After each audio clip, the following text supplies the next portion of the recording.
Now, regarding chloramphenicol, the mechanism of action is very simple. Like in presence of chloramphenicol, what happens means it will basically inhibit this peptide bond formation. Okay, so chloramphenicol, it is a protein synthesis inhibitor, and where exactly it will produce action means it is basically inhibit the peptide bond formation. Now, the special point to remember regarding chloramphenicol is chloramphenicol is rarely used nowadays. Okay, now in general, basically, why do why we do not like to use any drug in general means we have got basically two main reasons.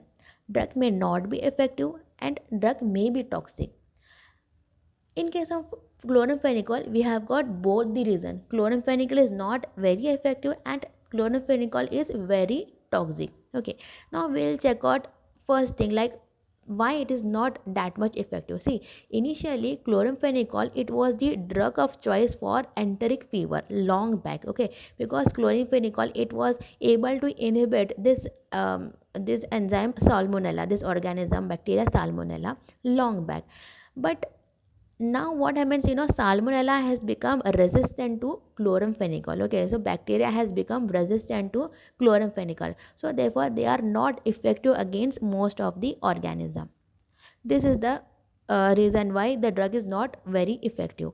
Next thing is that this chloramphenicol is very much toxic. Why? Because chloramphenicol can cause bone marrow suppression, high risk of causing bone marrow suppression. Therefore we do not use chloramphenicol because it is not that much safe. And secondly, it is contraindicated in newborn babies because it can result in gray baby syndrome.